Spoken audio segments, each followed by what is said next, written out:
10 years ago today, I did something that would change my life. And I'm kind of scared of talking about this on the channel, but screw it, here goes.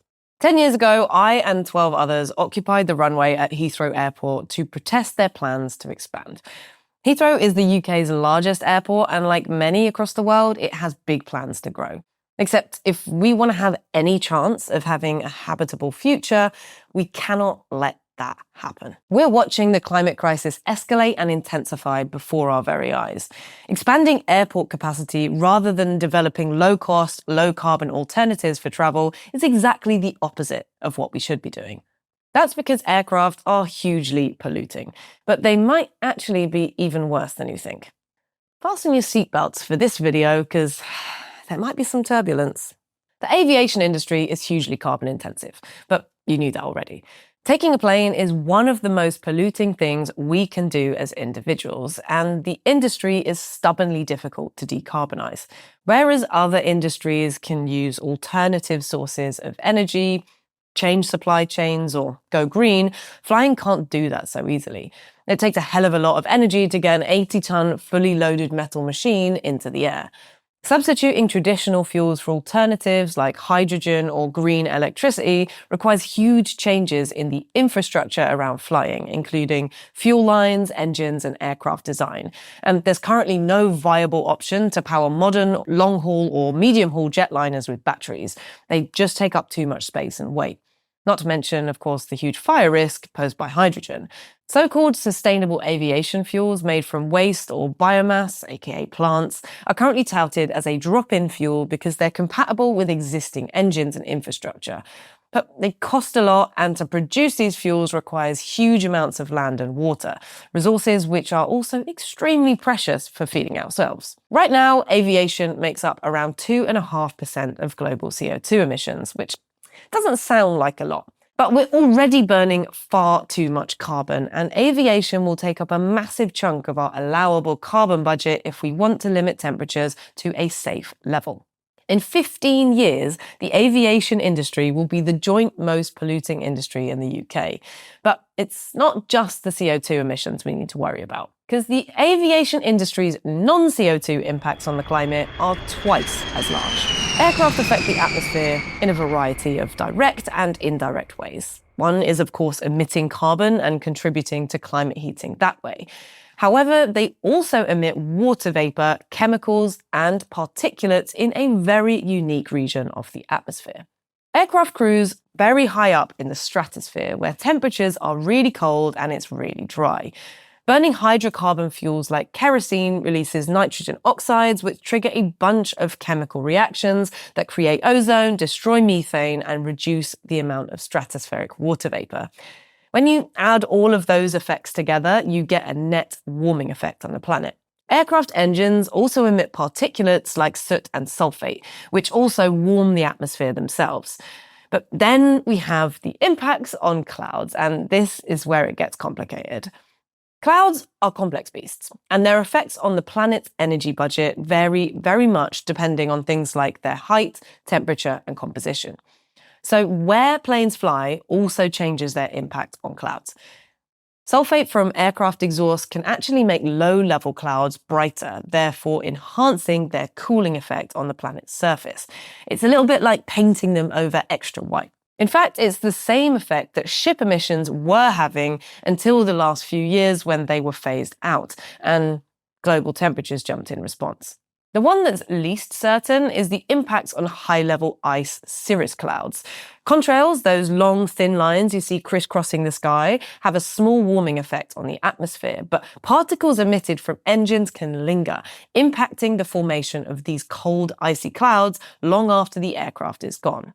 Plus, once a cloud is gone, the particles can be recycled again and again, boosting their effects until they eventually fall out of the sky. So, although it would be great if we could reduce the carbon emissions of jet fuels, it wouldn't address the full climate impact of aviation. The aviation industry obviously wants to keep flying, and the idea of net zero aviation has really taken off. But it's a bit of a myth. That's because achieving net zero aviation requires offsets. Lots of offsets. I've actually been meaning to do a deep dive into offsetting for a little while, and Now definitely isn't the time, but do drop a comment below if you'd like to see that. Offsets involve paying someone, often in the developing world, to not emit carbon on your behalf, or to do something carbon positive, like planting a tree, that wouldn't otherwise have been done. And the International Civil Aviation Organization has come up with a scheme called CORSIA that allows airlines to buy and trade these offsets to balance out their carbon emissions, which of course are only a third of their climate impact.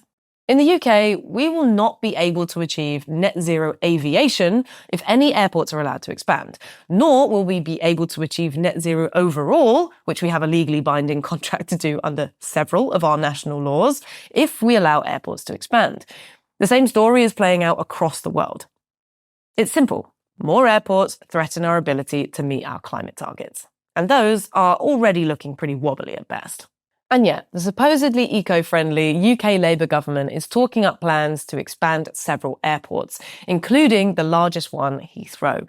This government supports a third runway at Heathrow. In January 2025, the Chancellor Rachel Reeves said that she would overrule climate concerns to back expansion plans, ignoring the advice to make any new major infrastructure projects compatible with the Paris Climate Agreement. In the UK, we've been fighting back and forth about Heathrow for 20 years. Successive governments have flip-flopped and court rulings have decided for and against. When he was Mayor of London, even Boris Johnson, remember him, promised to lie down in front of the bulldozers to stop Heathrow expansion. 10 years ago today, we occupied the runway. Today, plans to expand Heathrow are back on the table, again. Heathrow is due to report its revised expansion plans any day now, and by all accounts, the government is backing them. This is totally against the recommendations of the UK's Committee on Climate Change, which has said repeatedly that airport expansion at any airport is incompatible with the UK's climate goals. But hey, nothing beats a Jet2 holiday, even the prospect of climate breakdown. I want to be clear here that I am not perfect, and none of us are. Polar research is carbon intensive. So are the climate models I run. Besides, I live in a society and I take planes sometimes when there's no other way to get somewhere. I've spoken about working in Antarctica and the Arctic, and if you're watching this when it comes out, I'm currently in Canada visiting family for the first time in many years. But you and I can guilt trip each other until we're blue in the face about which type of laundry detergent we buy. All the while, the Taylor Swifts of the world are flying their private jets to the corner shop. Aviation is a rich person's game. Flying first class burns 2.5 to 4.5 times more carbon than flying economy, and flying in a private jet is 45 times more damaging for the climate. Even billionaires and high earners aside, aviation is unequal. In the UK, 7 out of 10 flights are taken by just 15% of people. Half of the country doesn't fly at all in any given year. And it's the richest fifth that fly the most. This chart shows the proportion of people taking 4 or more flights a year, separated by income. The richest fifth are 7 times more likely than the poorest fifth to take multiple flights in a year. And of course, the UK is a developed country with comparatively higher earnings. Many people across the world have never flown, yet they're still dealing with the environmental consequences. My semi-controversial hot take is that billionaires shouldn't exist, and neither should private jets. But short of me running a campaign to be some kind of benevolent dictator of the world, there are a few other options that could be used to at least adjust the state of play. Creating viable alternatives is the number one here. I regularly go from London to Paris, Brussels, and Amsterdam on the train. It takes a couple of hours and you arrive bang in the middle of the city. No faffing about with getting the airport bus or spending 2 hours going through security. High-speed rail is a much nicer way to travel, but governments have to invest to make it the obvious choice. If it's easy and it's cheap, then people will do it. Simple as. Part of the reason people fly so much is because it's so much cheaper than taking the train. The overnight train from London to Scotland, for instance, is a nosebleed 200 quid each way, if you book in advance. No wonder people take the 40 quid domestic flight instead. France recently banned domestic flights that could be replaced by train journeys of under 2.5 hours. That only works because France has a really brilliant high-speed rail network already. Other countries could take note from that. Flying is also often cheaper because airlines aren't paying the full cost of their business.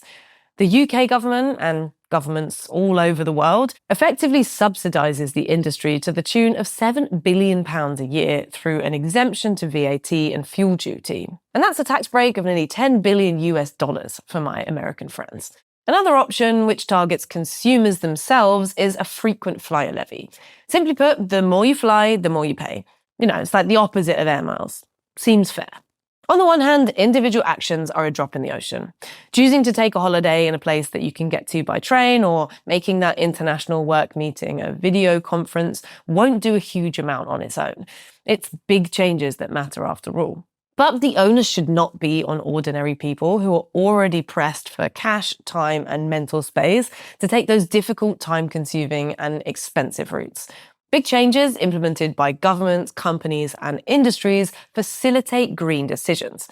I'm sure many of you would love to take a fast, clean, comfortable train from NYC to Detroit, but the infrastructure just isn't there yet to make that an easy decision. When these are your options, of course you're going to drive or you're going to fly. That makes big-scale changes essential. Investing in the future isn't something that we can do as individuals. We have to rely on our elected officials to make those decisions for us.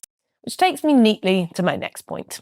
On our own, our actions can feel like a drop in the ocean. But when people get together, they can change things dramatically.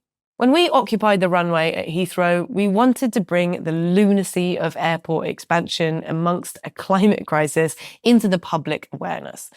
And our actions had an impact.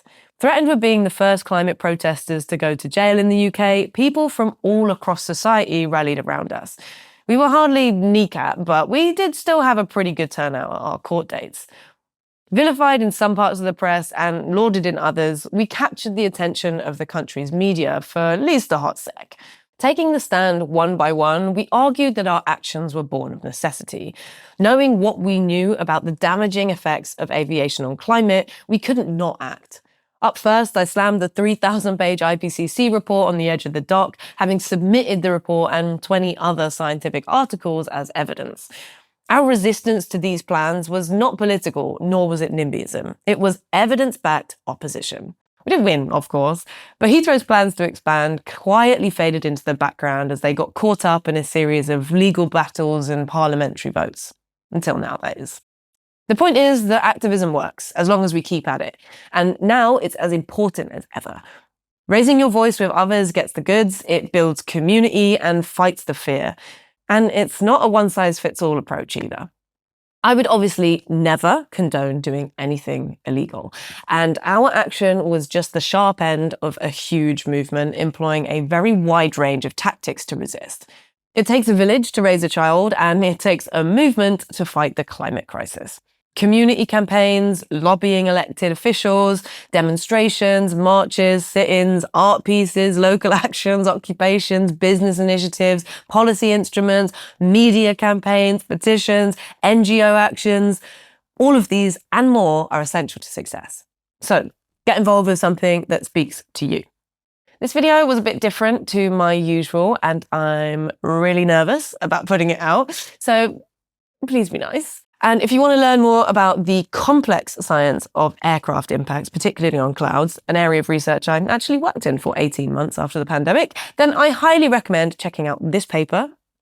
And if you'd also like to support the work that I do on this channel, please do consider subscribing over on Patreon, where you can also expect early access to content and exclusive members-only updates. Otherwise, a like and a share of these videos goes a really, really long way. Watch this one next, and I'll catch you next time.